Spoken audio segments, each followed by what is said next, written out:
Hi, students of theology and film, and welcome to this pre-watch lecture on the movie Spirited Away. Just a wonderful, wonderful film, uh, uh, a, uh, a Ghibli film, and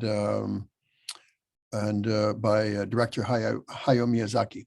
And I'm assuming that probably most of you will actually have watched this film at some point. Many of you, at least, will have seen this film before. And so I'm going to talk a little bit about some general things to watch for in the film, and then maybe some things that you won't have noticed in previous watchings and may notice now. Anime simply means animation. So Spirited Away, as well as the other movies of Miyazaki's films, Howl's Moving Castle, and My Neighbor Totoro, and so on, are animes, and an anime just means animation, but in the West it generally refers to Japanese or Japanese inspired animation.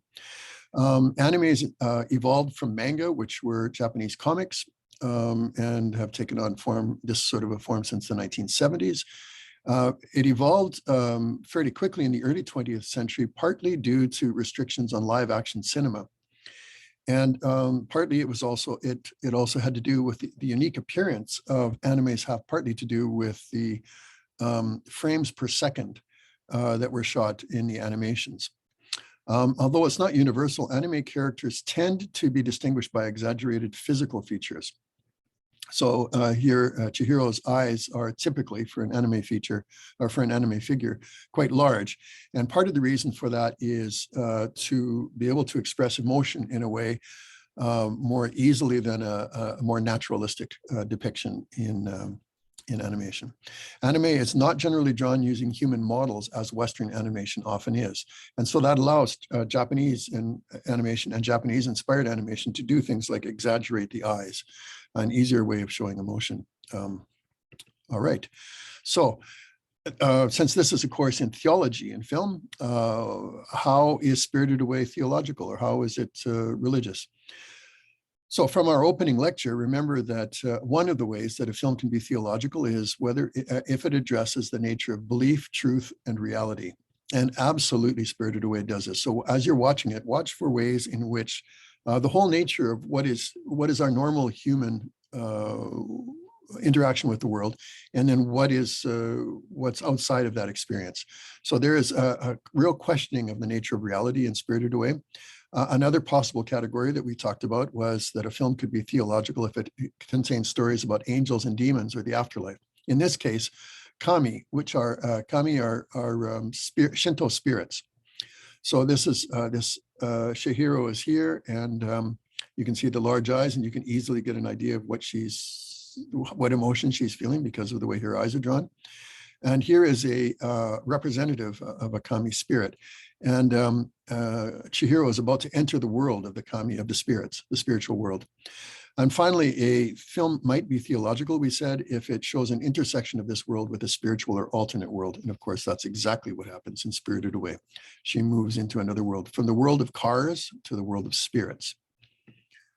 Cast of characters. So here's who to watch out for. Chihiro is the main character, the protagonist, a young girl right here. Her parents, and it's interesting that her parents never get a name, frankly, in the movie, I don't think. So that's already says something about the role of the parents. They're important, but they don't get named. The kami are the spirits, amongst whom are Haku, a spirit who he kind of presents himself as once having been a human boy who lost his name, but he's actually the kami of a river. I hope that is not a spoiler alert. Anyway, you'll find out more. Also a dragon sometimes. Yubaba, who is the giant witch. There'll be pictures of her coming shortly. Zeniba, who is Yubaba's sister and her sometimes opponent.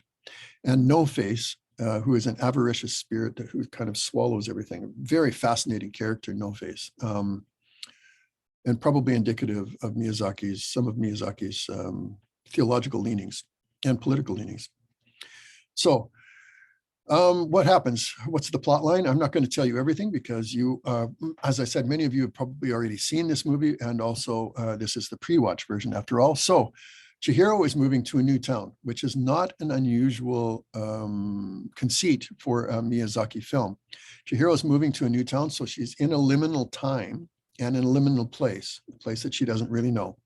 Her parents stop the car at an abandoned old theme park that turns out to be, unbeknownst to all of the humans, it turns out to be a resort or a rest home for kami, for these spirits.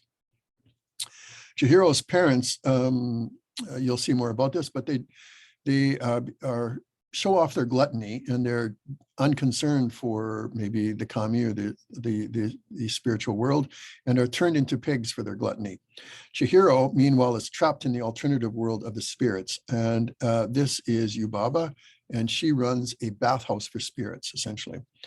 And Chihiro is kind of trapped, a young girl trapped in the bathhouse for spirits.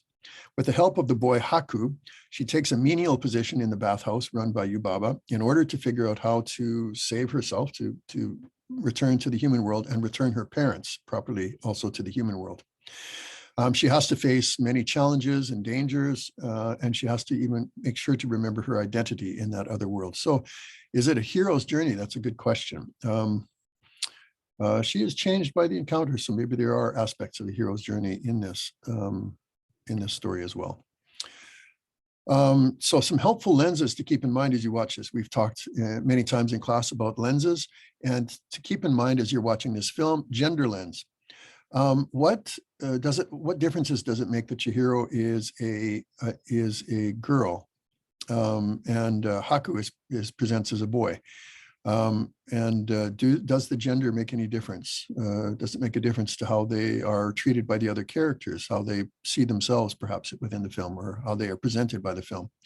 Also, I would think an age lens might be interesting. The fact that they are young people and children, really, Chihiro's case, as opposed to the adults around them, especially Chihiro's parents, what does that mean?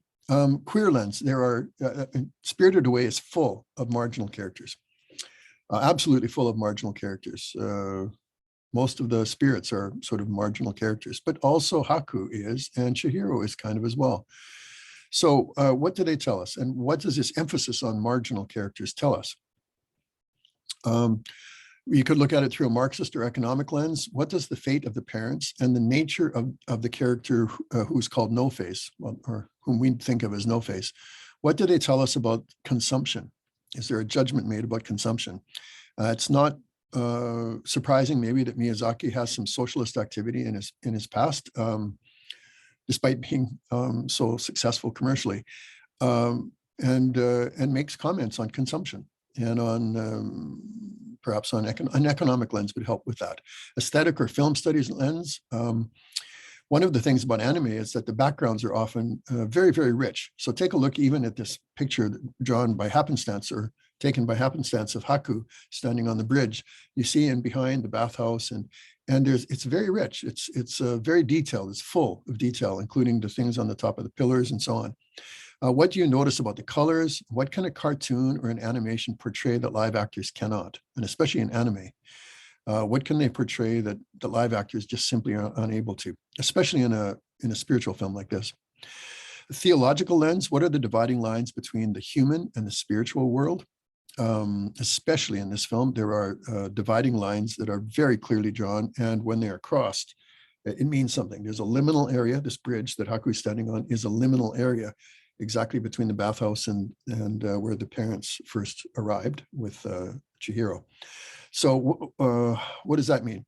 Environmental lens. Notice the furnace room, the little puff balls that carry things, and notice the personified role of water throughout the role of water overall throughout this movie. Very interesting, the role of water especially.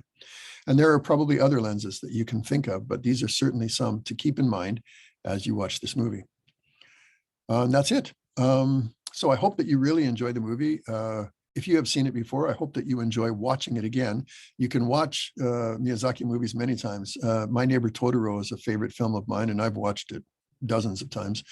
And Spirited Away, I've watched many, many times as well. So I hope that you enjoy it and that you see some new things also as you watch it this time because of this pre-watch lecture. So enjoy it, and looking forward to talking more with you about it soon. Thanks a lot. Bye for now.